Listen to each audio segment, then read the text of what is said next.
Now it says we are being live streamed. Yes. So welcome everybody. My name is Dean Stevens, and they call me the music director and fake minister at Community Church.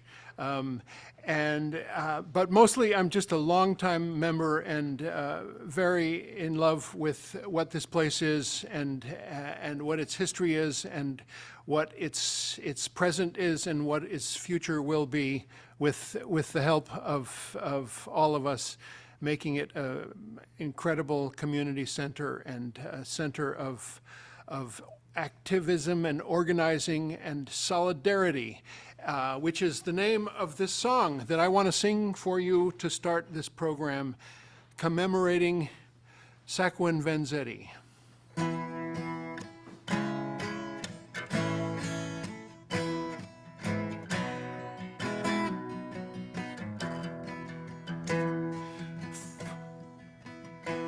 For the people who stand up and march for their rights, solidarity.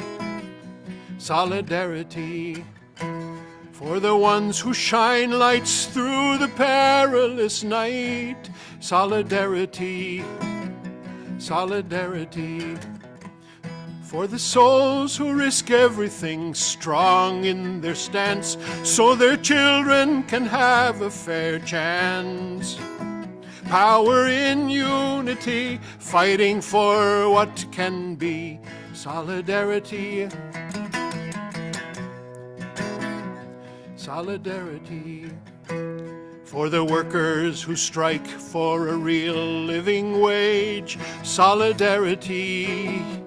Solidarity. In a time when the rich rule this new gilded age, solidarity. Solidarity. Where so many have nothing and a few have it all, what your grandparents fought for recalled. Hear their proud voices ring in your memory dreams of solidarity. Solidarity. For the crowds who have gathered and filled the town square, solidarity, solidarity. With hope in their hearts and their hands in the air, solidarity, solidarity. They sing down all dictators, calling their bluffs. When you've had enough, you've had enough.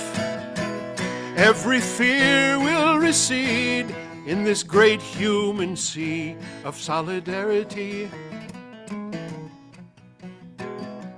Solidarity. Solidarity. Solidarity.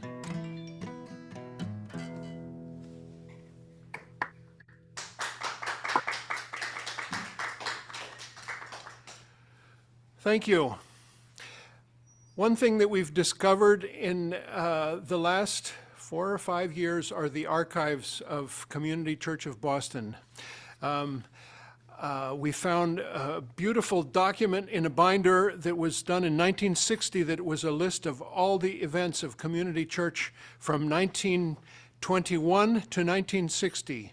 And the very first event was a Sacco and Vanzetti supper to be held at some big club right here in Copley Square to benefit their defense. And that was 1921, early on. Mrs. Winslow, one of the founders of this church, her name is one of 7 on the founding documents. Became friends with Vanzetti, visited him many times in jail, and gave him English lessons. And she was also in Italy visiting his family when word came down that they had been executed in 1927. Just by way of telling you that Sacco and Vanzetti is in the DNA of Community Church of Boston. And We sometimes refer to them as, when we're in a really church kind of a mood, as our martyr patron saints. There's also this plaque that's behind us that's very well known. Gutzon Borglum, and notorious Gutzon Borglum, who made that plaque dedicated to Sacco and Vanzetti. And it has that quote from them, which I will read to you right now. "What I wish more than all in this last hour of agony is that our case and our fate may be understood in their real being and serve as a tremendous lesson to the forces of freedom, so that our suffering and death will not have been in vain."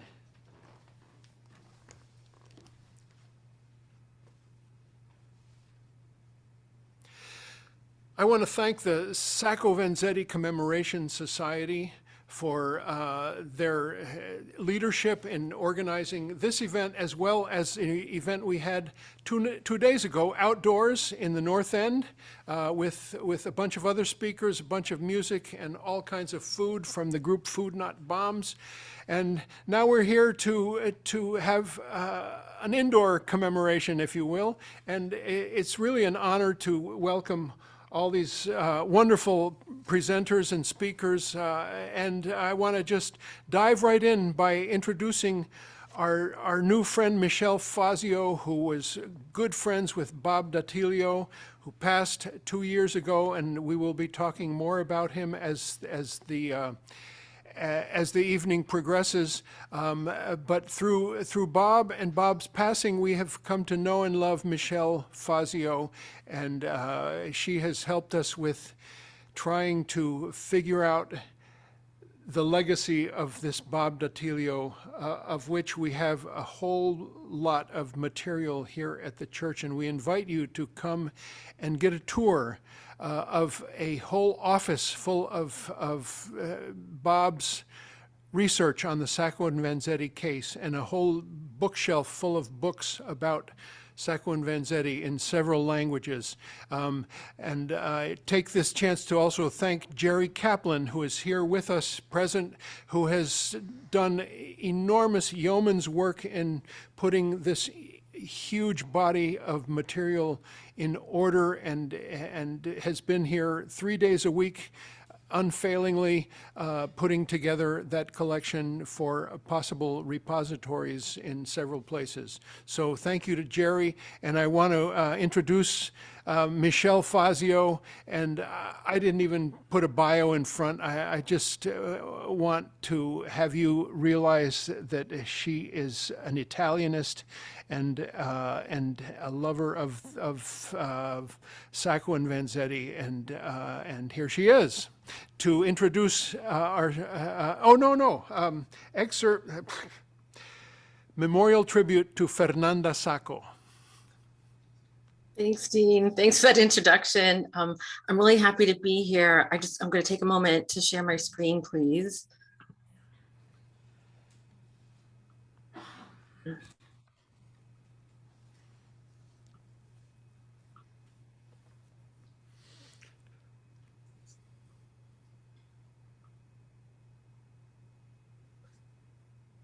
Maria Fernanda Sacco, great niece of Nicola Sacco, died earlier this last month on July 3rd.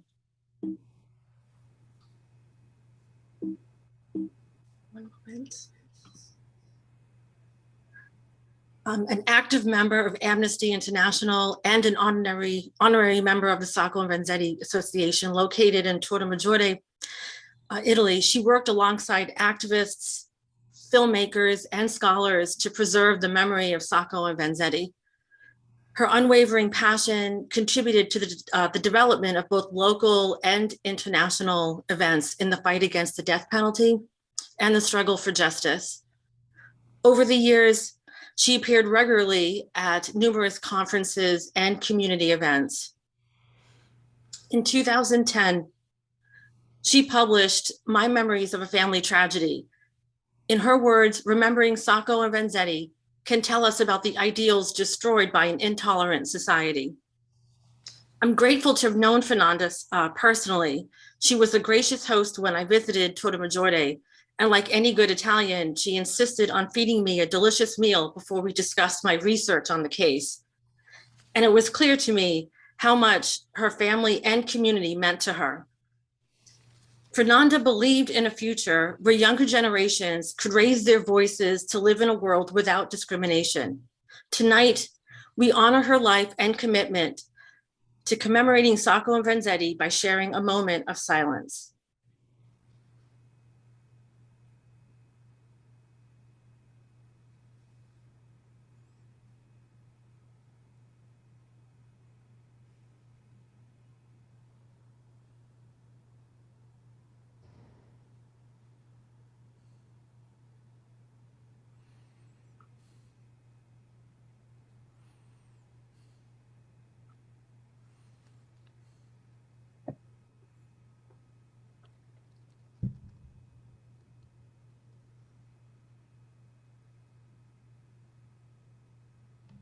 Back to you, Dean.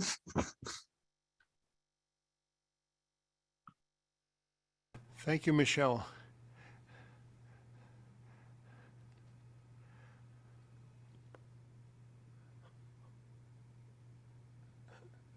Fernanda Sacco presente is what we say here at Community Church. Presente, and I'm just putting up this pin. We are so glad to have with us Leonard Lerman. And the first thing I'll say is that he is our most recent proud member of Community Church of Boston. And it's about time because he has been performing with Helene at Community Church of Boston ever since 1988. Leonard is the former assistant chorus master at the Metropolitan Opera. He's a composer of many, many works, 262 works to date, and adapter and completer of 20 works left unfinished by the great Mark Blitzstein, including his self-styled magnum opus, Sacco and Vanzetti, which is amazingly now in rehearsal for its New York orchestral stage premiere, which will be at Lehman College on September 10th and 11th. And I'm sure Leonard can tell us more and give us information in the chat. And Leonard is going to introduce 3 excerpts from that opera. Take it away, Leonard. Thank you so much, Dean. Thank you for all you've done and do. And Michele, thank you for that wonderful tribute to Fernanda. We are so pleased to be proud of that. 4 of the photos we sent you were there, including the last one. And there was one photo that you showed where she and the mayor of Torre Maggiore presented us with a plaque about the opera. Even before the opera was written, we had done some excerpts from it in Torre Maggiore. One was created there, as a matter of fact, about Torre Maggiore. So we're going to be premiering, as Jean said, with the orchestra and staging for the first time in New York on September 10th and 11th at Lehman College Studio Theater. Helene is playing Mary Donovan. She played it 20 years ago at the White Barn, 21 years ago at the White Barn Theater, and her son Benjamin Spearman is the director. I'm playing hooky now from a rehearsal. I have to get back to that rehearsal, but we're going to show you 3 excerpts from the opera that you won't be seeing, even if you come to the premiere, because the opera is so long we felt that we had to cut them, but they're really quite delightful little vignettes. In the first one, you'll hear how Fred Moore, the attorney for Saco, who was later fired, but who was brought on by Elizabeth Gurley Flynn and the Communist Party and the IWW to defend Saco and made the case of Cosa Libre. You'll hear how he talks about putting the bar of Massachusetts on trial, or trying to, and then he's thwarted by Judge Thayer, who interrupts him. That's the first excerpt. In the second excerpt, you'll hear Vanzetti going on inveighing about how he would like to write a poem in the 3rd rhyme, in terza rima. This is based on a letter. There were many different publications of these letters, and Bob DiTilio actually took it upon himself to show me the authentic manuscript of the letter so that I would know what the right version was to use. And it's used in this letter. I should say that Fred Moore is sung by Andrew Klima, and Judge Thayer is sung by Kevin Courtemanche. Michael Niemann, who is on this call with us and is the cantorial soloist of the Metropolitan Synagogue. He's playing Vanzetti in the current production, and he will be doing that. And then the third excerpt, I was telling David Rothhauser about his beautiful film, The Diary of Sacco and Vanzetti. There's an excerpt in there which is taken right from the court transcript, and I set that to music as part of this opera.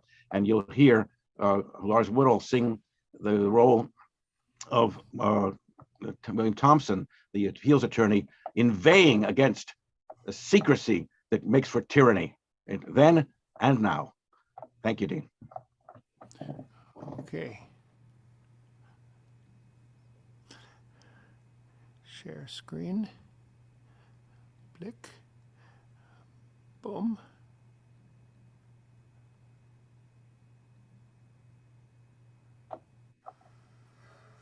Gentlemen, there is not a single witness called by the government who had an unqualified opportunity of observation and who gives an identification. Not one, they could not.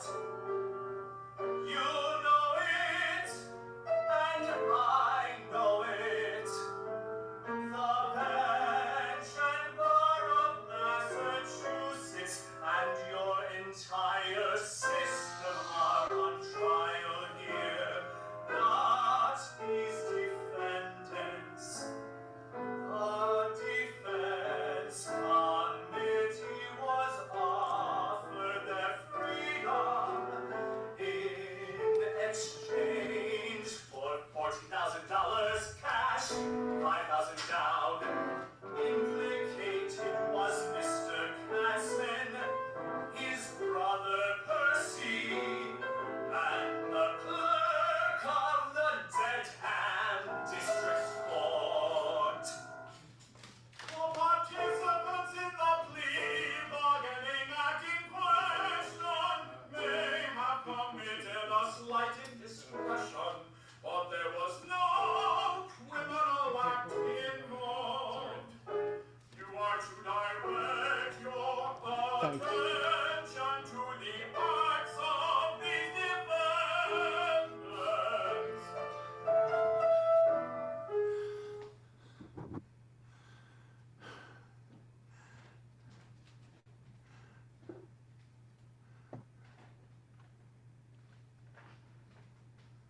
Next excerpt, Dean.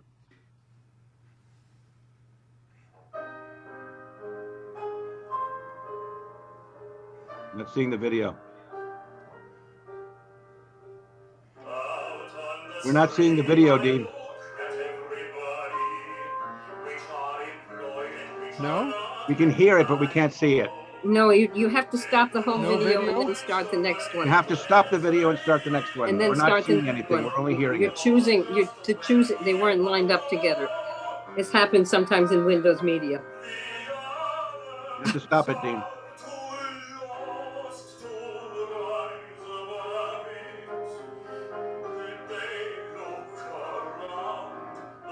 Dean, you have to stop it.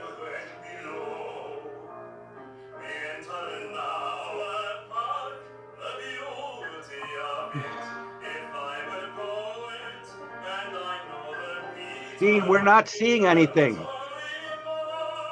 Now we are.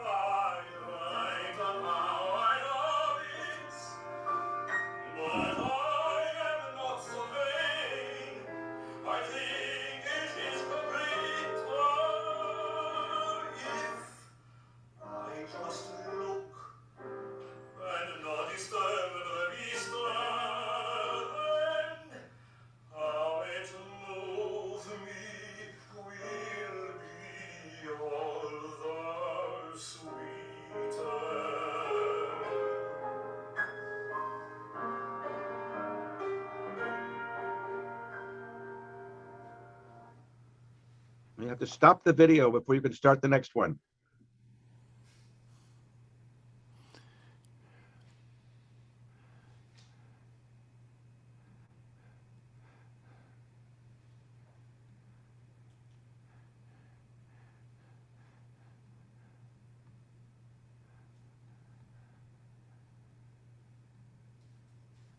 That's it.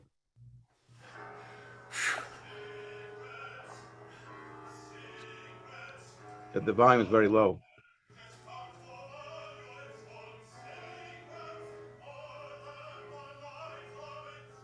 Can you boost the volume? It's very low.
That's it.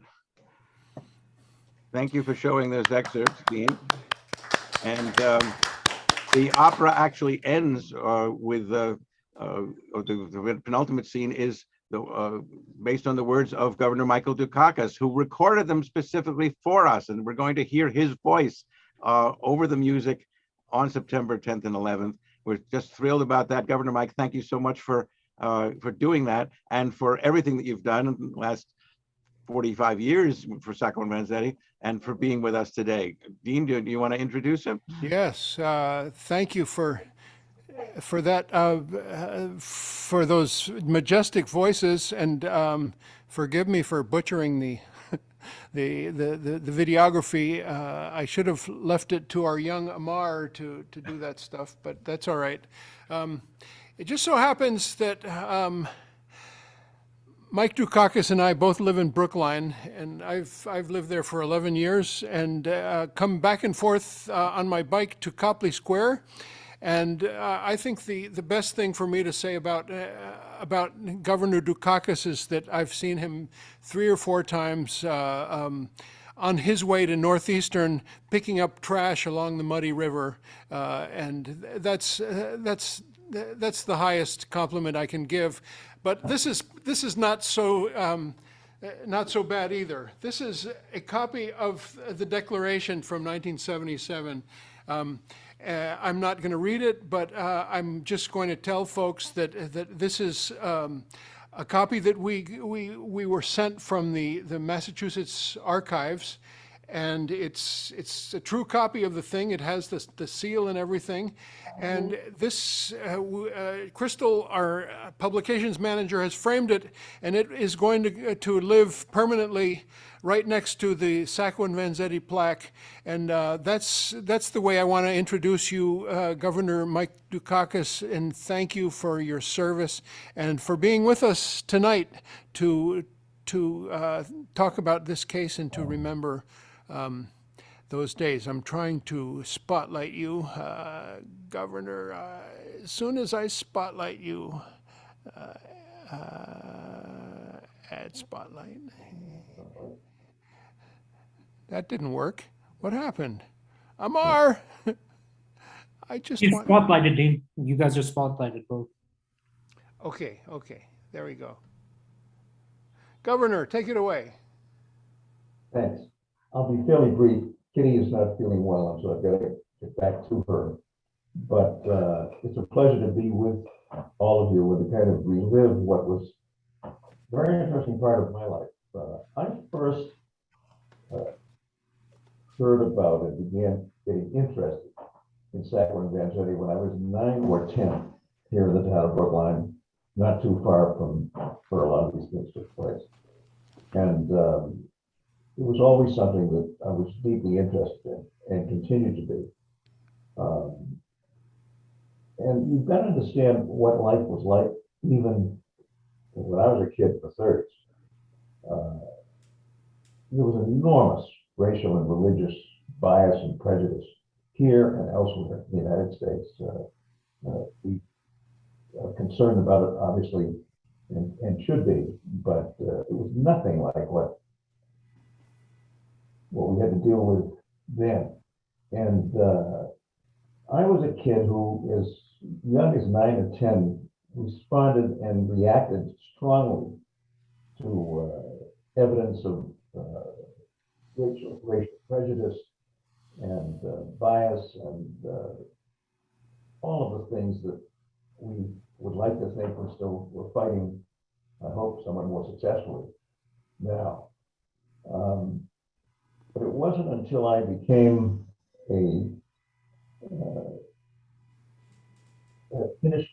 I had finished service in Korea. I was there for 16 months and came back to go to law school. And one of the things I did at Harvard Law School was to create a program whereby law students could be interns to state legislators here in Massachusetts. Now we consider that a regular part of what we all ought to be doing, but in those days it was kind of unusual. And so I had a number of law students from Harvard coming over to work with state legislators at the State House. And I happened to draw a very interesting young public servant named Alexander Cello, the son of Italian immigrants, who was a graduate of Harvard and was one of my lead interns, and worked very closely with Al. And one of the things he was deeply involved in was attempting to get legislatively, if that was possible, some kind of a recognition of the fact that terrible injustice had been done in the case of Sacco and Vanzetti. So I was introduced to the case and to the whole story of Sacco and Vanzetti as a young legislator, and became very close to Al Cello and to community church and folks in the community that were very concerned about the case and what happened, and seeking some kind of acknowledgement of the fact that terrible injustice had been done. And I've never forgot that. And so when I became governor in 1977, it just so happened that that was the 50th anniversary of the execution of Sacco and Vanzetti. And I was governor. And I decided that I wanted to do something significant. I couldn't pardon them posthumously, but I at least could acknowledge the fact that a terrible injustice had been done. And so I issued the proclamation that you've just seen. It was not universally applauded. There were people still in the community who were not fans of what I did. In fact, a prominent state senator wanted to impeach me because of that. But fortunately, that didn't happen. And I at least had the opportunity on behalf of the people of Massachusetts to acknowledge this terrible injustice, to recognize it, and to, at least in a relatively official way, say, this never should have happened. And it was a very important moment for me as a young governor, as well as for the Commonwealth itself and its people. At the same time, by the way, I was somebody who was familiar with the community church, with Don Lothrop, who was the minister, and whose two daughters were classmates of mine at Brookline High School. So there was a closeness there as well. And I'm proud of what we did. We couldn't bring them back, but we at least could acknowledge this pretty terrible injustice that we've done. And I'd like to think today, the city of Boston and the Commonwealth of Massachusetts recognize that terrible injustice and remind people, as you are on a regular basis, that there was a terrible injustice done, and we at least tried in some way to recognize the fact that it never should have happened. And all of us bear responsibility for that. But I appreciate being part of this. I'm glad you're doing this. Hope you'll involve me from time to time when I can be helpful. And applaud the fact that you're doing what you're doing, both now and what you've done in the past, and obviously what you expect to do in the future. So thanks for that, and thanks for permitting me to be a small part of this. Thank you, Governor. Thanks, everybody. Thanks so much, Governor. It's an honor to have you with us, and greetings to both you and to Kitty. And we want to invite you to come down and have a look at Bob Datilio's research materials. Sometime we'd love to get you down here and get Jerry Kaplan to give you a guided tour, because it's a majestic thing. We're going to have a Sunday in November, which will be called Bob Datilio Day. And we're hoping to get a huge list of people that I've only met on Zoom, but who came out of the woodwork after he passed, and we sort of became the focal point for this quite a group of friends in all fields. He knew all the musicians in town, he knew lots of artists, and he knew photographers, and of course researchers and archivists and librarians, and not to mention Italian Americans of all kinds. So we're looking forward to organizing that event commemorating the second anniversary of his passing, and that will be November 27th, the Sunday after Thanksgiving. So I hope folks can join us on that day. I hope Kitty can join me, and would love to be there and participate with you in that important recognition. All right. Important that we continue to remind people of what happened and why we should never let this kind of thing happen again. So many thanks, and if all goes well, I'll see you in late November. Thank you, Governor Mike. So I'm going to hand it over to Michele to introduce Catherine Morengi, but first I'm going to hold up a copy of Catherine's book that came our way. It's called Our Good Name, and we look forward to adding it to our Sacco and Vanzetti library of every book ever written about the case. And we hope that she will come soon and sign the book personally and get the guided tour from Jerry Kaplan of Sacco Vanzetti materials that are here at the church. So take it away, Michele. Okay, thanks, Dean. Catherine Marenghi is the author of Our Good Name, a new historical novel inspired by her Italian immigrant ancestors and by Nicola Sacco. Her poetry has won numerous awards, including 2 Academy of American Poets Prizes, and has appeared in literary journals, both in the US and internationally. She's also co-authored Glad Farm, a memoir, which President Jimmy Carter called inspiring, as well as Breaking Bread poems. I had the pleasure of meeting Catherine earlier this year at a book reading in Southeastern Massachusetts. And I have to tell you, a lot of the locals from Milford came, right? And it was quite a representation of community. I also want to say I'm writing a book chapter on contemporary literature, Sacco and Vanzetti, and I'm thrilled to be able to include your book in my work. I finished reading it and I was impressed with the representation of Saco. So I'm looking forward to your reading tonight. And we at the Commemoration Society are really happy that you're here. So Catherine, take it away. Thank you so much, Michele. I really appreciate your inviting me here.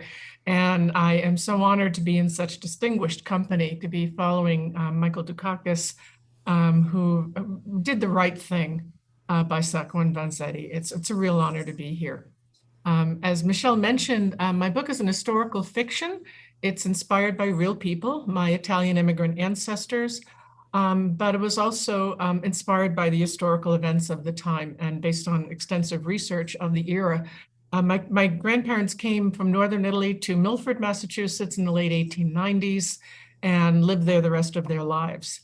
And it just happens to be the town where Nicola Sacco first emigrated to. At that time, he was known as Ferdinando Sacco and did not change his name until later. So my grandfather would have been a very close neighbor to Sacco in real life. I don't know for a fact that they were friends, but I wanted Sacco to be a, quote, character in my book. I wanted to make him come alive as a person. And so I imagined a friendship between him and my grandfather, who would have been 20 years older and would have had a fatherly affection for this young man. I wanted to read a very brief chapter, a very short excerpt from a chapter that takes place in May of 1913. And it happens to be just a few days after some terrible news in the town that a member of the Italian-American community there, Emilio Bacchiocchi, had been shot and killed in a labor union strike at the Draper Corporation. This created the largest funeral that the town had ever seen and was deeply felt by the community. And just a couple of days after this funeral, Nicola Sacco's baby son, Dante, was born. So in this scene, Stefano, my grandfather, wants to go visit his young friend and see the new baby. And he can't tell his wife, Celestina, because she's angry at Nando, as they called him, because she doesn't think he's a very good Catholic and is not baptizing their baby. So this is chapter from Stefano, told in his voice, 1913. I quietly slip out of the house to go to Nando's. I can't wait to see his new baby boy. Celestina would erupt like Mount Vesuvius if she knew. She is angry again at Nando, but this time it is because he refuses to baptize his baby. But I won't be gone very long. Celestina will never miss me.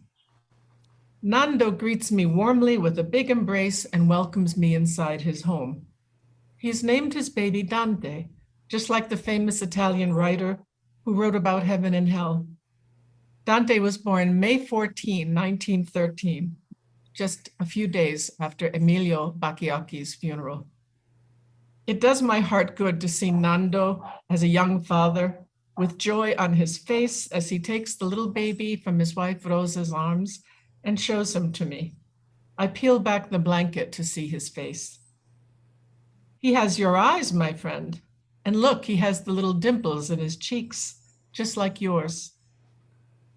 If he's lucky, he will take after his pretty mother and not after me, Nando says softly, handing him back to his mother. Nando pours 2 small glasses of wine and says, "Come, Stefano, we will sit outside and take the fresh air." Sitting on the steps, we click our glasses and say, "Salute." But something about Nando seems distant and sad. I hear you don't have the baby baptized, Nando. You don't worry he'll go to hell?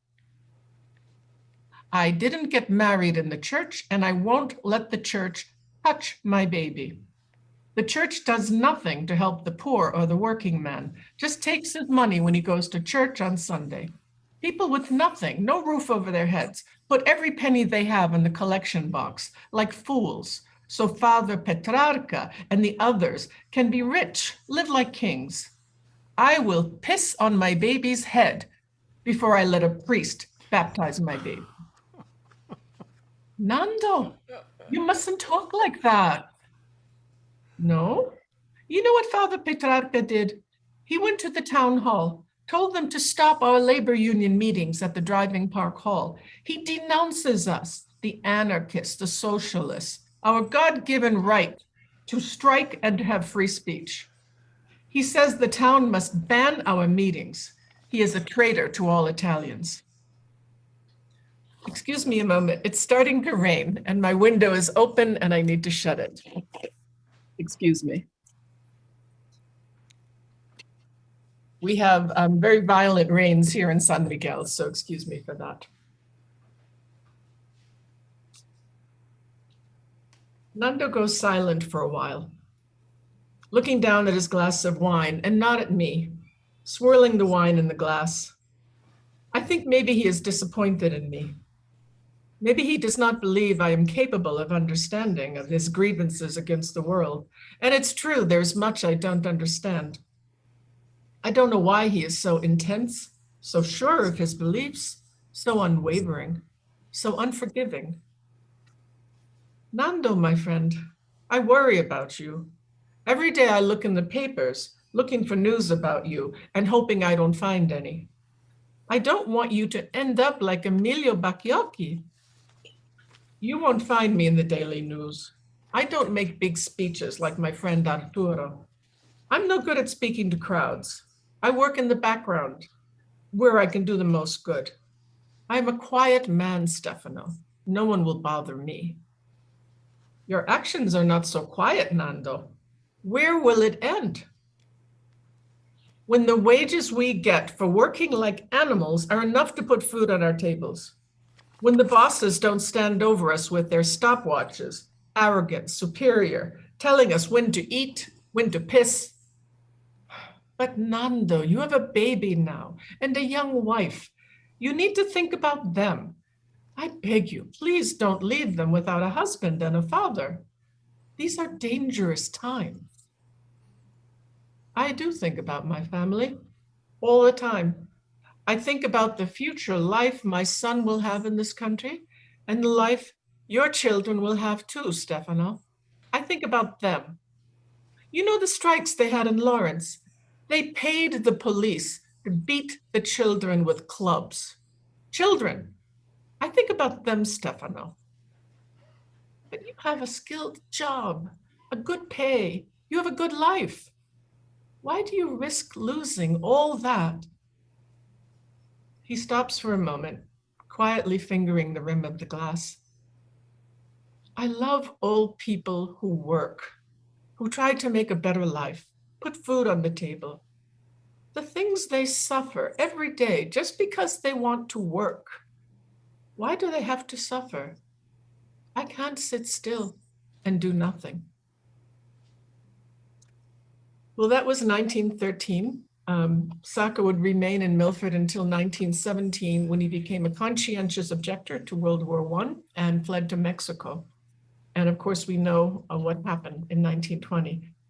There's another chapter I don't have time to read, but I will just tell you briefly that although all of the stories in this book are first-person stories by members of my family, this one chapter I gave to the voice of Ferdinando Sacco because I wanted to imagine the voice inside his head.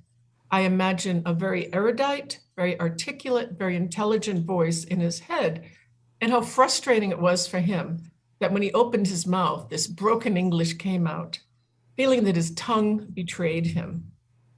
And in that chapter, where he waxes on eloquently, I closed the chapter with his actual testimony from the trial when he is put on the witness stand and forced to defend his political beliefs. Entirely improper, entirely prejudicial, but both the judge and the prosecuting attorney are questioning him about his anti-war stance and about his socialist and anarchist ideas. He is asked to explain why he tried to avoid participating in the war. And he says, why? What is war? The war is not the shoots like the Abe Lincoln War, to fight for free country. Not the white people, but the blacks too, because they are men's like all the rest. But they are the war for the great millionaire. No war for the civilization of men. Now they are war for business, make $1 million on the side. I've been work for the Irish. I work with the German fellow, the French, many peoples. I love them people just as I would love my wife. And my people for that did receive me. Why should I go kill these men? What he done to me? He never done anything. So I don't believe in no war. I want to destroy all the guns. That is why I like people who want education and living, building, who is good, just as much as they could. No, I don't believe in war. What right we have to kill anybody? I find that so poignant, especially in his broken Italian. It was so important to him to speak in English because the interpreters that they hired for the trial were so terrible and didn't understand his Foggiano dialect. He wanted to speak in his own words, and these words were transcribed word for word and published in Atlantic Monthly magazine. So it's so ironic that this man who hated guns and hated war and was incapable of harming anything and is still beloved and talked about to this day in the town of Milford. It's so ironic that he should be accused of such a violent crime and executed. So I hope I have done honor to his memory, and I really appreciate your having me. Thank you, Michele.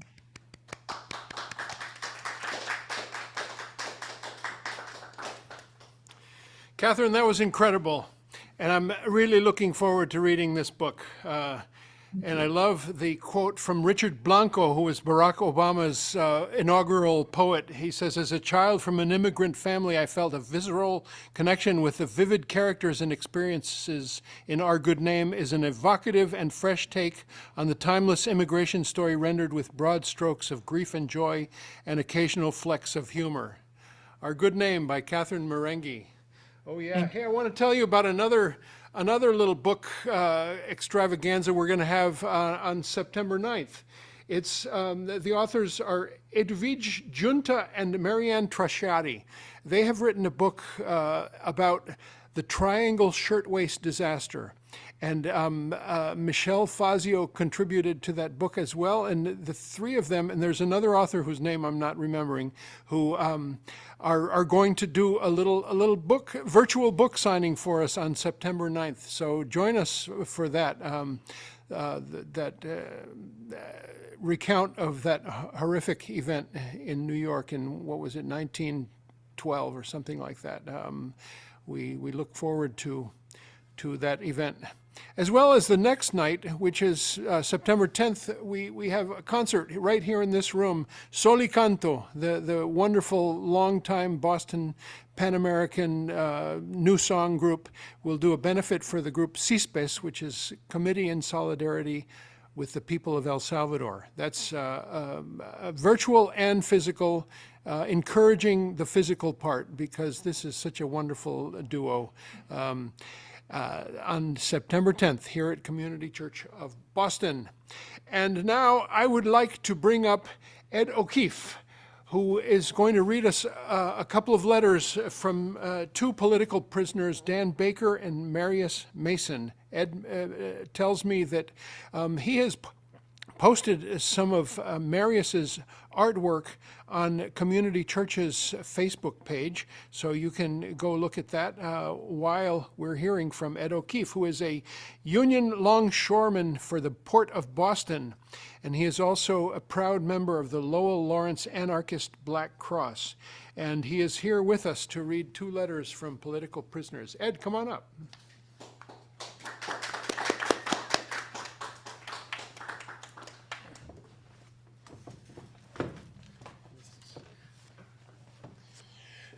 Thanks, Dean.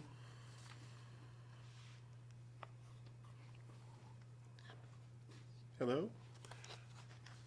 My name's Ed O'Keefe. I use pronouns he, they.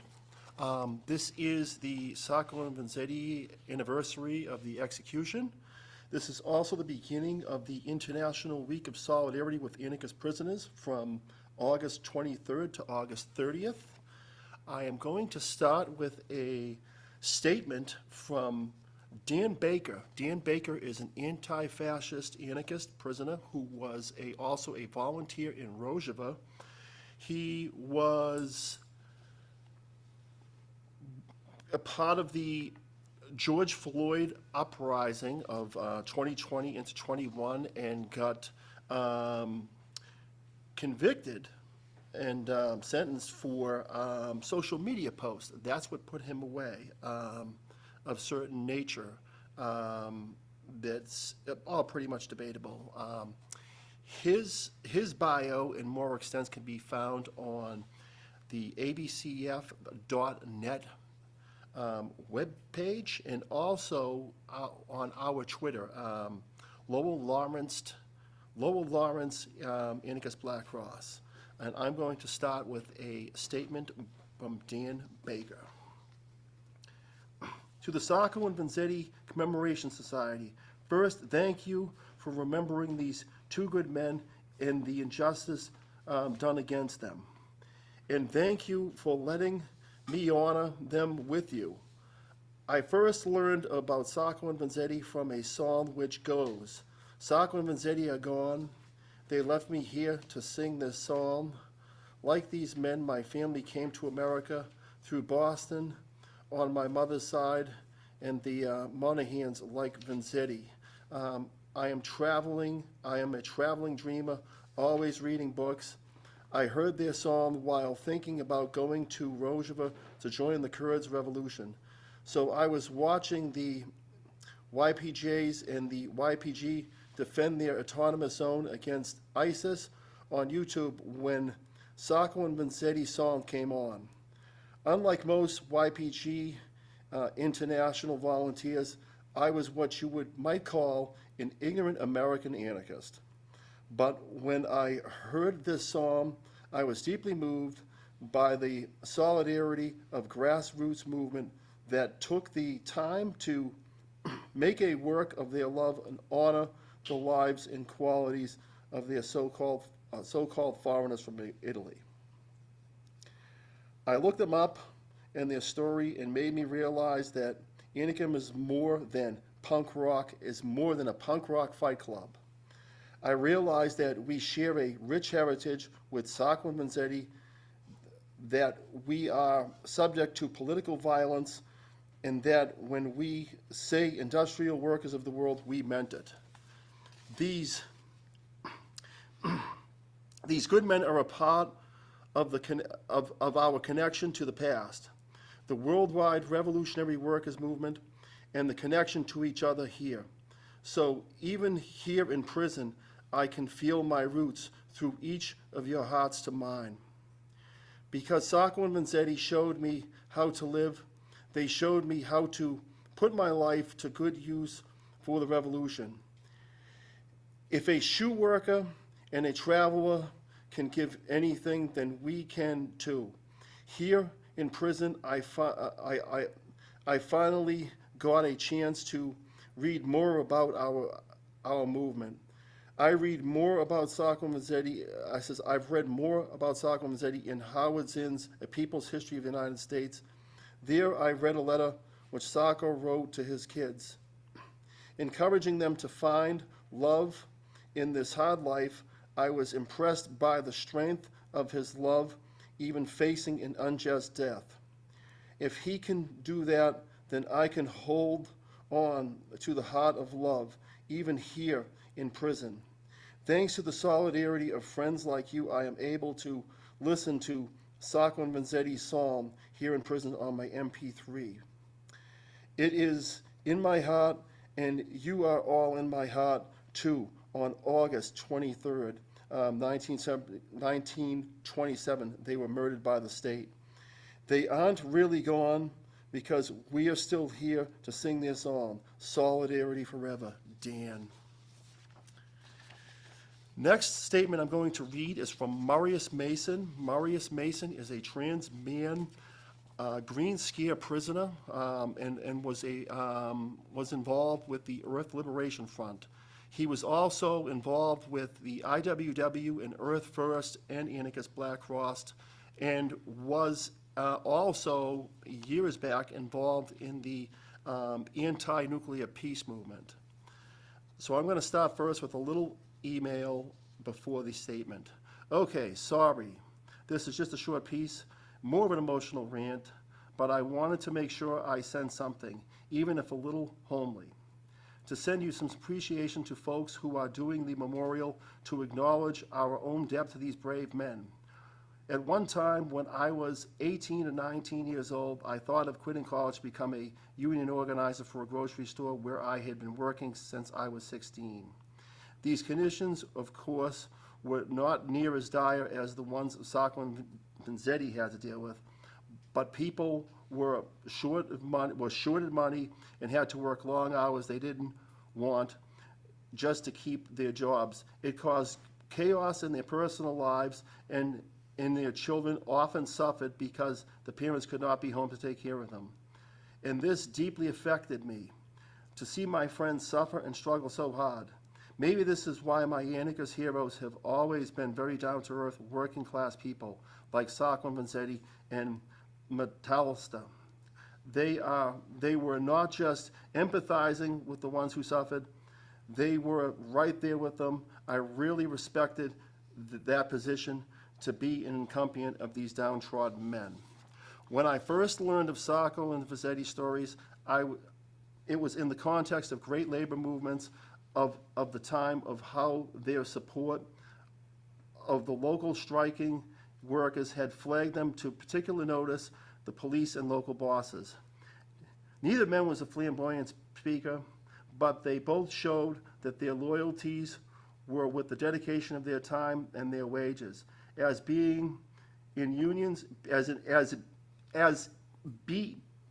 beginning in union organizers to talk about what they needed to make things safer at the factory in their town, and to demand dignity and wage that support their families. Even more so, they imagined a way that people would create things in a society that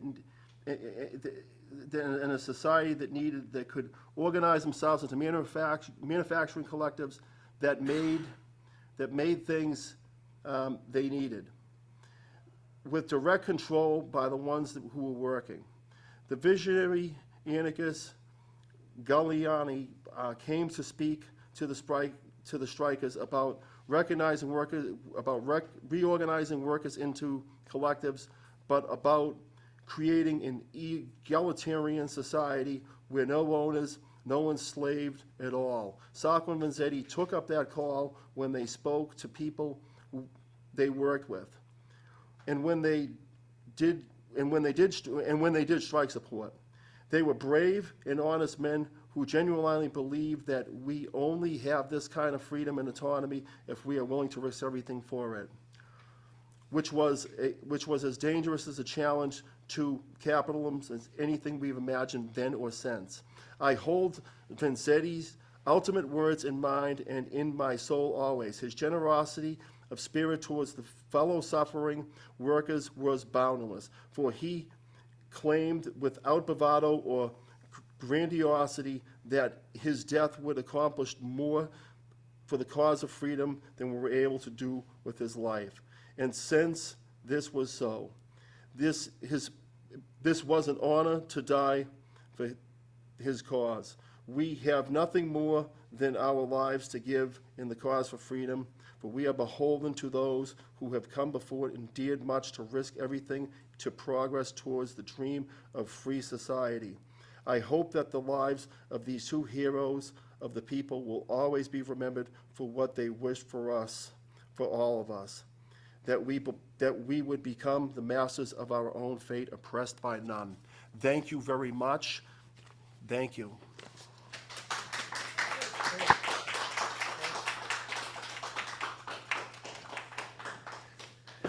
Ed, thank you for providing us with a line to people behind bars who think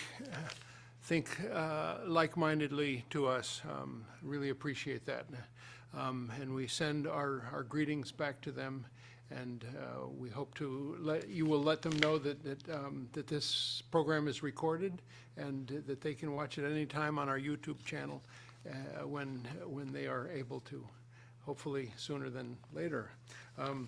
So I want to tell you a little bit about the Sacco and Vanzetti Award, which will be given on December 10th to the Holy Land Foundation 5.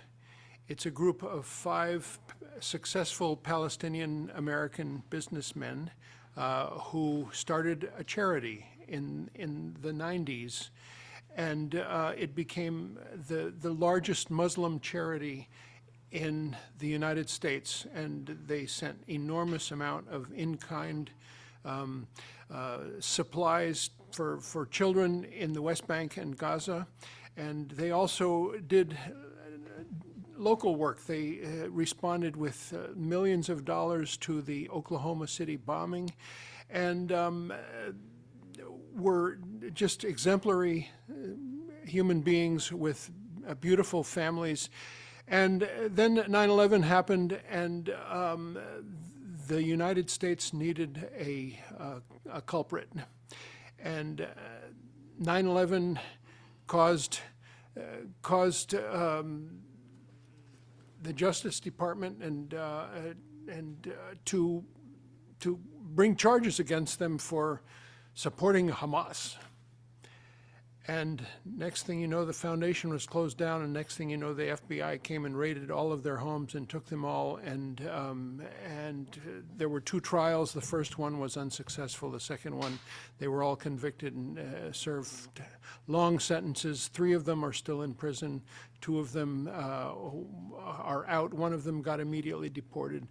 It's a story that you can find in a book by Michele. It's called Injustice, and it's a story that has a direct connection to Sacco and Vanzetti.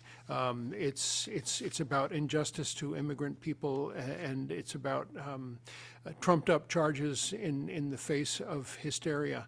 It's the same. The only difference is that Sacco and Vanzetti became a huge cause, and these men have sort of been forgotten, and there's almost no publicity or story about them. And Miko Peled will be joining us for that event December 10th. So put that in your calendar, and keep in touch with us, and we will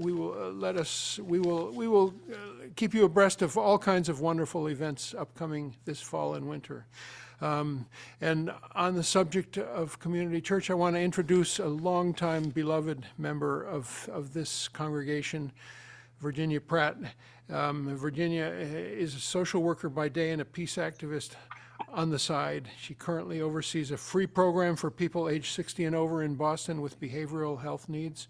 She has over 30 years of human service experience in Boston working with people in crisis. She has been an active member of Women's International League for Peace and Freedom, the oldest women-led peace organization in the world, for over 20 years. And I will also mention that WILP and Community Church have quite a connection. We shared an office on Byron Street in Beacon Hill area for quite a few years before we purchased this building in 1946. And after that, WILP had their offices in our building for a few years as well. So Virginia, thanks for joining us, and let me spotlight you and take it away. Okay, well, thank you very, very much. I appreciate it. And I have to admit, I was, when I first asked to speak, I thought, what can I say to people who are so savvy, who are so active, who, what can I tell people that they're not already going to know? But I hope I can do that. All of them, I imagine most of us know that the US is unique in the level of gun violence. And perhaps if Sacco and Vanzetti were alive today, that would be one of the issues that concern them. They came to this country as immigrants. They were outsiders. Because they were outsiders, they saw and felt what wasn't right in this country in a way that white Protestant people who grew up here could not.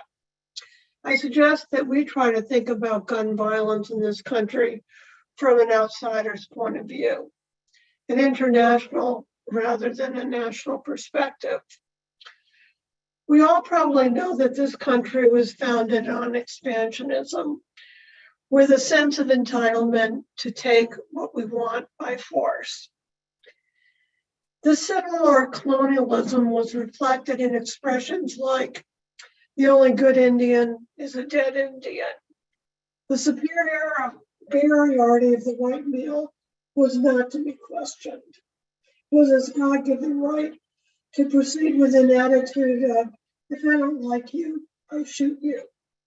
Western movies with gunfights reinforce the message that a real man carries a gun and he isn't afraid to shoot. He will shoot first and ask questions later. He's entitled to do so. People in much of the rest of the world do not think like this. While other countries have had mass shootings, their response has gone well beyond thoughts and prayers. They made significant policy changes to prevent further shootings. England banned the purchase of semi-automatic weapons after a school shooting in 1996 that killed one teacher, 16 students, and injured 15 students. England has not had a mass school shooting since 1996. Canada has banned over 1,500 assault weapons. Australia has had a successful gun buyback program that collected over 1 million guns that were melted down. Germany has strong licensing requirements for guns and ammunition. New Zealand restricts machine guns, assault weapons, and military semi-assault rifles. Gun violence costs over $225 billion annually here in the US, or roughly $700 per person. This includes the cost for first responders, legal proceedings, medical treatment, and long-term care. The mental health costs of long-term trauma, post-traumatic stress disorder, and depression cannot be measured in dollars. The costs are, of course, higher for the families whose loved ones are killed or maimed, whether by police or in street violence, domestic violence, accidents, or suicide. Accidents and suicide are more common in homes with guns. If Sacco and Vanzetti were alive today, they would probably rail against the repression of militarized police and white supremacists. They would likely denounce the profits of the gun and weapons manufacturers, along with the large budgets for the military and police departments. With their efforts to support working people through unionizing, they would probably insist that we see each other as sisters and brothers with common interests. They might suggest that we unite to support each other rather than individually armed to fight each other. Instead of more than one gun per person, how about things that translate into real quality of life with the development of our common security or something more basic, like the right to feel free from gun violence? So that's my statement. Thank you.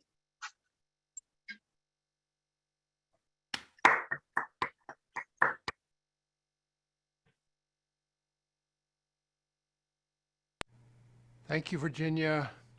I'm putting up a video that is, if I can find it, there we go. And this is a video from our friend Sage Carbone. co-coordinator and treasurer of Cambridge City Growers. It's a mutual aid organization, and Sage is an Italian-American and member of the Narragansett tribe, and she has put together this video to share with us. And it's a beautiful garden. I have to share the screen first. I'm sorry. There we go. Okay. Share screen. Sage Carbone.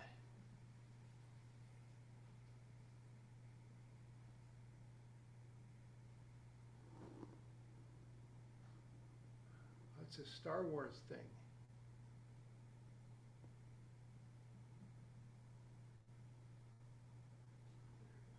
Why is it muted? Oh, there's no sound? Okay, sound is coming.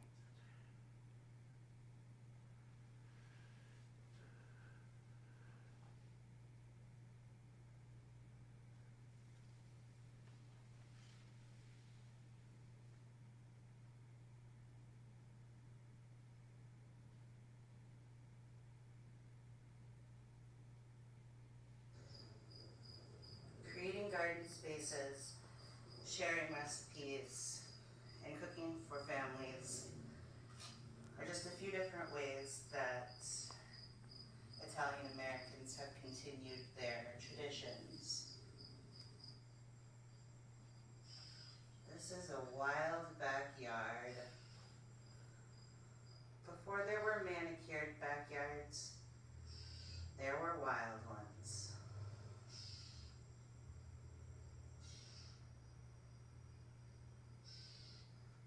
Saving seeds is one method that Italian Americans brought over their traditional foods to indigenous lands, the Americas.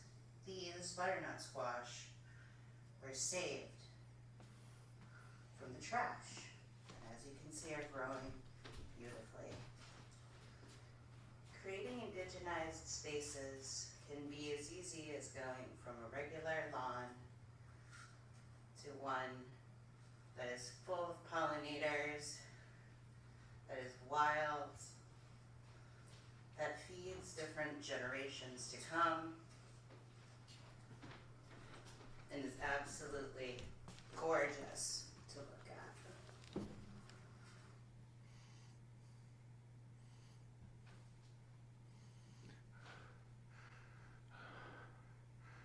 All right. Thank you, Sage. Thank you. Am I unmuted? Yes, thank you. And now we come to David Rothhauser.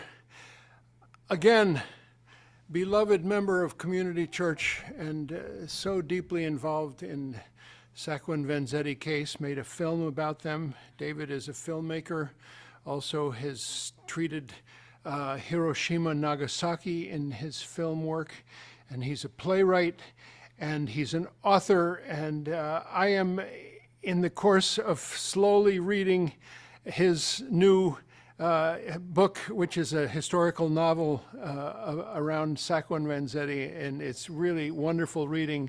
And whoops, why did that happen? Hey, stop it. Just a few different ways that Naughty Google. Who told you to play it again? And David Rothhauser also is a winner of the 1999 Sacco and Vanzetti Award, co-winner with Charlie King, the author of Two Good Arms, that wonderful song. David, take it away. Thank you, Dean. Thank you. I'm going to read a short excerpt from my recently completed novel, The Diary of Sacco and Vanzetti. It's the same title as the film that I made in 2003. And then I will segue into a statement about the unique form of violence that we are faced with in America today. But first, the excerpt from my novel. Arthur Hill. My first reading is about a little-known attorney on the case, Arthur Hill. Shortly before their execution at Charlestown State Prison, Arthur Hill threw himself into the defense of Sacco and Vanzetti. He worked tirelessly, pursuing all possibilities of gaining a retrial for the condemned men. No bar was too high for Hill, including the federal Supreme Court. Hill came to the prison later that day. He looked like someone beat him to a pulp, threw him in the gutter, then dragged him through Boston streets and dumped his body at the gate of Charlestown State Prison.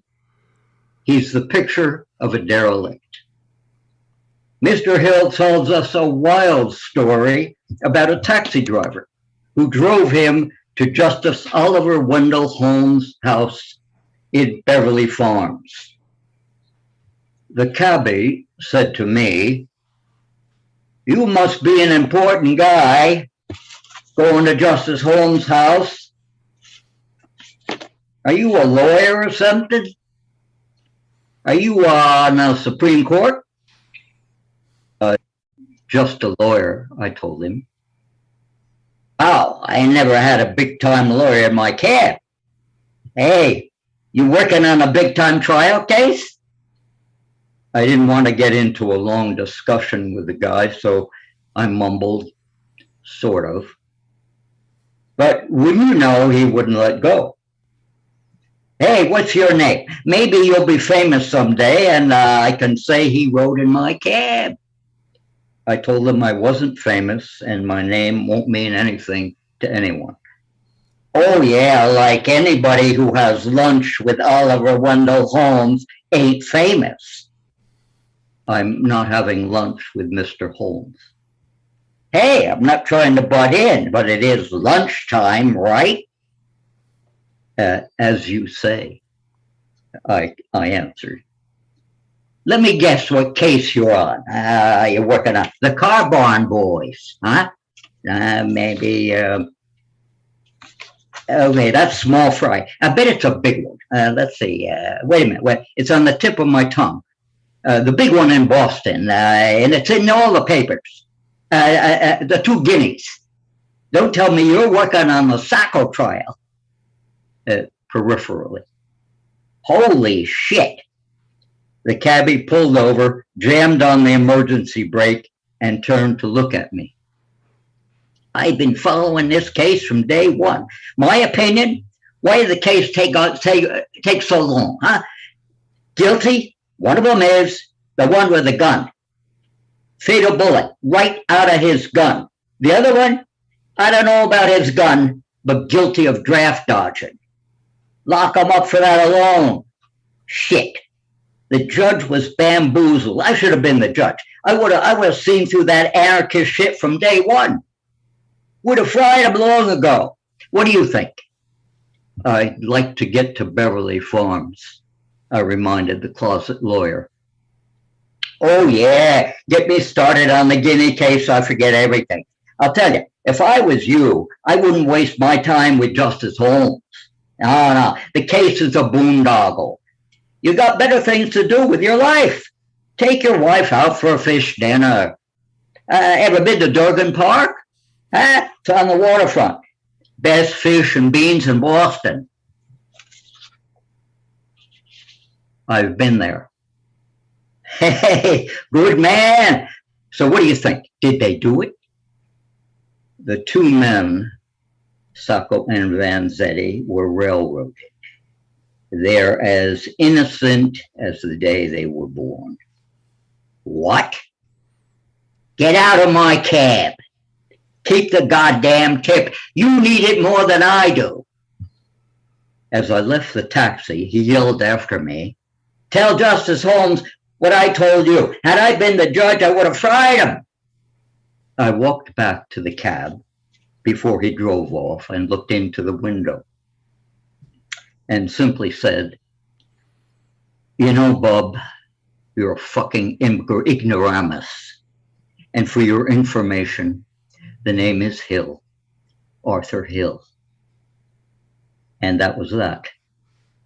In the space of 2 minutes, Arthur Hill had gone from downtrodden derelict to Arthur Hill, hero of the windmills.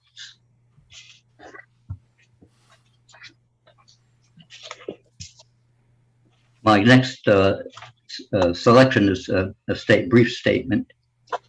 Both Bart and Nick had very close, loving relationships with children. While working at a shoe factory in Stoughton, Nick would run home, grab his son Dante, and they would race each other around the family house. The winner would feast on a bowl of ice cream. Nick's love for his daughter Inez knew no bounds. During recess in the Dedham trial, he would openly fondle and kiss his baby girl in front of a largely Puritan Massachusetts courtroom. Some approved, most disapproved. Vanzetti, before his imprisonment, was a boarder with the Brini family in Plymouth. He befriended young Beltrando, teaching him the mysteries of nature with long walks in the nearby woods and along the beaches of Plymouth. Bart also coached Beltrando, who was studying the violin. Later, Beltrando became Vanzetti's star witness in the Bridgewater trial. A short time before Vanzetti's execution, Beltrando performed a violin recital at Charlestown State Prison. The Sacco Vanzetti case began and ended within the violence that permeated America from 1920 to 1927 and beyond. Professional organizations like Murder Incorporated and the Commission ruled vicious gang wars in every major city. The weapon of choice among the mobsters was the Tommy gun. It fired 485 rounds per minute. Mobsters were gunned down in restaurants, barber chairs, limousines, garages. Their blood ran like red wine in the streets from Manhattan to Hollywood. The victims were adult male mobsters. Women and children were off limits. Today, we live in an environment where gun violence against children is not off limits. Their murders are taken for granted. From Columbine in 1999 to Newtown to Parkland to Uvalde, children are gunned down in schools by killers using AR-15 assault weapons, the modern version of the Tommy gun. I can only imagine that were Sacco and Vanzetti alive today, they would be in the vanguard of a powerful movement to prevent the daily slaughter of our collective children. Their political and social activism would not have ended suddenly in 1927. Thank you.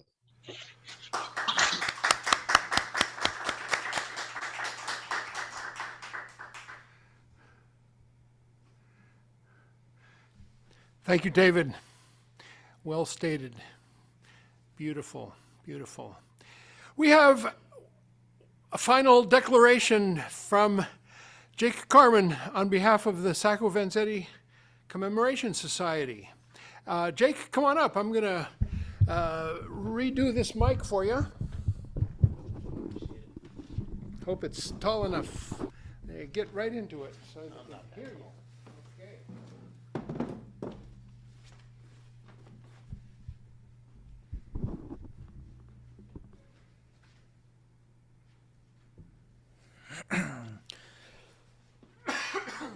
How's that look for you? Is it good? No. Take your time. Sorry about that.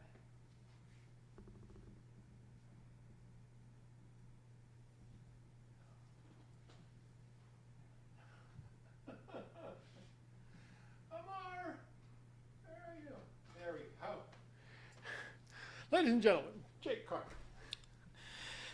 Thank you so much, Dean, and for the CCB for hosting us tonight. This has been really great. You've done a great job. I know it's no fun doing this tech stuff, so really appreciate it. As Dean said, my name is Jake Carman. I'm a member of a variety of groups. I'm in Cambridge City Growers, like Sage, who spoke earlier. I'm in the Black Rose Anarchist Federation. And tonight I'm speaking on behalf of the Sacco and Vanzetti Commemoration Society. It's an honor to be able to close this event out. It's been a very amazing night seeing all these great speakers. But I have to be honest with you all. I woke up this morning very pissed off, very angry, and all day I've been angry. Is anybody else here angry? How about all you on the internet? Is anybody out there angry? Everywhere around us, there's exploitation and there's oppression. Wars, starvation, and greed are killing us and killing the earth. The capitalist class is killing our future as a species. Today is the 95th anniversary of the death of Sacco and Vanzetti. Our comrades, Sacco and Vanzetti, they were murdered. They were murdered because they believed in a better world, and they believed that they could help bring that new world to life. Sacco and Vanzetti, as you know, were anarchists. And anarchism is the belief that humanity deserves both freedom and equality. It's the balance between the individual and the community, and it envisions replacing state capitalism, which we live under now, with a confederation of autonomous communities and the end of class oppression and other forms of oppression. Back in 2006 is when our process began. Our first event, we brought together migrant workers who were struggling for their rights and their lives. They had just held a great general strike called at the time the Great American Boycott. We were lucky to have one of the speakers, Jesse Ventura, come from Los Angeles, and local immigrant rights groups. For instance, the May Day Coalition, it was called at the time, I believe. Now the May Day Committee was present. We were also able to bring together victims and supporters of the Green Scare. Ed mentioned the Green Scare earlier. It was a time when anarchists and others who were involved in animal liberation and environmental movements were targeted and labeled as terrorists and brought before grand juries and put in prison. And we were able to bring these movements together along with many local radicals in the Boston area. We had a great march through the rain from Stony Brook T Station down to Forest Hill Cemetery, where Sacco and Vanzetti have been cremated. And we continued on every year. Since then, we've held marches in Boston. We had Howard Zinn speak on our behalf at the Dante Alighieri Society. We've had the Boston City Council pass many resolutions. We put up a plaque. We've held events indoors. We've held events outdoors. But none of this is enough. It's not enough just to remember Sacco and Vanzetti. We need to remake society. We need to end the stranglehold of the capitalists that they have on the rest of us and level all distinctions between those who have and those who have not. And all around us right now, this struggle is occurring right now. And it's growing. Service workers, some of the most precarious and oppressed workers in our society, are currently unionizing. Just today, a group of service workers were charged with kidnapping their boss for holding a march on the boss to demand better wages and better conditions. That's how little the bosses want to listen to us. They charge them with kidnapping. Tenants are forming unions to fight back against the greed of landlords that are forcing people out of our cities. Many of my friends are here watching on Zoom because they can no longer afford to live in Boston. Those of my friends who do live here tend to be people who live in parents' houses or live in big groups or are just plain lucky. Black people and other oppressed communities have been fighting back against the police terror that has been afflicted on their communities for generations. Right now, women and gay people and trans people and others are fighting back against this massive effort by the right wing to strip their rights away from them. They're fighting for their bodily autonomy. Right now is 2022. In 5 years, it's going to be 2027. That's going to be the 100-year anniversary of the death of Sacco and Vanzetti. And for us in the committee, in the society, and the rest of us who are supporting it, this is a big opportunity and a big responsibility. The whole world's eyes are going to be on Boston for the 100th anniversary. We need to really make it count. We cannot let egos or selfishness get in the way. We need to participate in the movements that are happening around us. We need to intervene. We need to build bridges between these movements, support them, and connect them. We need to connect them into a front of oppressed people, fighting against our tyrants for that new future. All of this is bigger than us, and it's bigger than Sacco and Vanzetti. But in 5 years, when we raise their names and their voices again in front of us, we need to do it right. I'm going to end. And again, thank you for all the people who spoke today and who attended and who watched. We really appreciate it. But I want to end with Vanzetti's final words before he was killed. He said, "I now wish to forgive some people for what they are doing to me." Well, I say it was for him to forgive. It is for us to continue to fight with love and with rage. Thank you.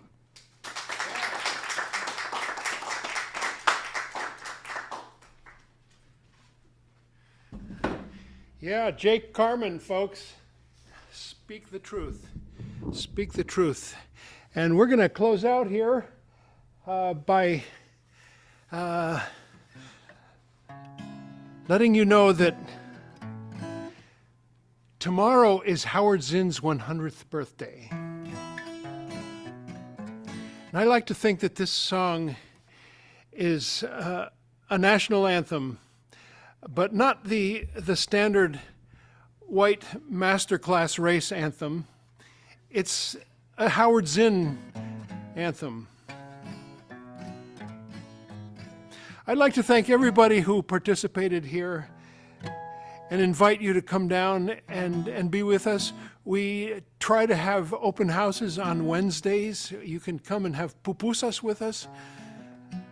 They come from Chelsea in quantities, very inexpensive and delicious to feed people who come for an open house and a look into what we are and what we do and what we have in this building and the enormous bunch of Sacco and Vanzetti research materials and our own archives and our own congregation and community, best of all. So here's a national anthem to end the program. Thank you, Jake. Thank you, Sage, and David Rothhauser, and Catherine, and everybody who spoke, and Virginia, Leonard. This is for you. Sacco and Vanzetti presente.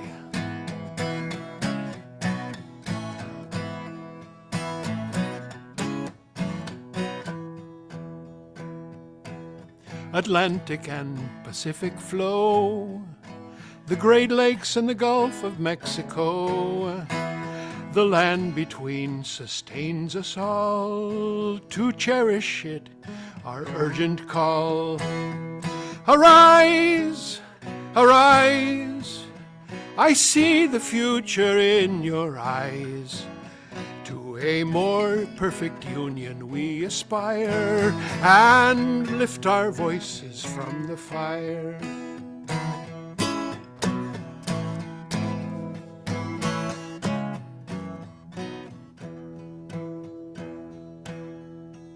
We reached these shores from distant lands. We came with hungry hearts and hands. Some came by force and some by will, to the auction block and the darkened mill. Arise, Arise, I see the future in your eyes. To a more perfect union we aspire and lift our voices from the fire.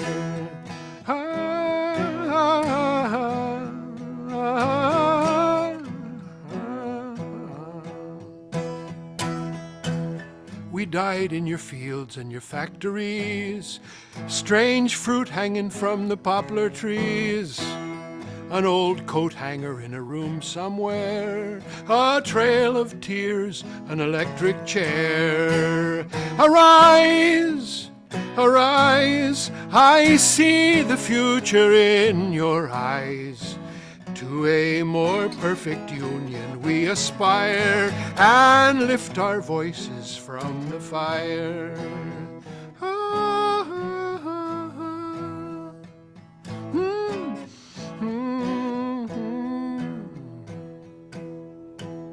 And our great responsibility to be guardians of our liberty, till tyrants bend to the people's dreams and justice rolls like a mighty stream. Arise, arise, I see the future in your eyes. To a more perfect union we aspire and lift our voices from the fire. Arise, arise, I see the future in your eyes. To a more perfect union we aspire and lift our voices from the fire. We lift our voices from the fire.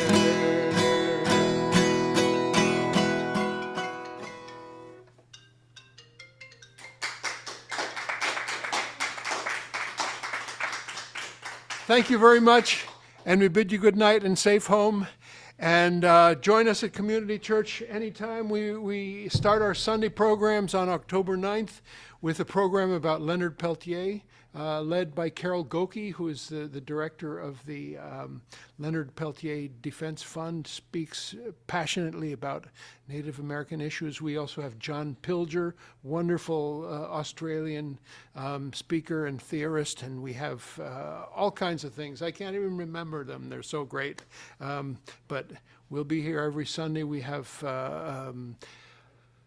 some speakers, some travelers from Hebron, West Bank, who will be here in October, and possibly Jeff Halper from the Israel Committee Against Home Demolitions. And that's just a start, and help us make an even richer and more beautiful program at Community Church of Boston. Folks, we love you, and we hope to see you soon. Enjoy the rest of your rich tomato-filled summer.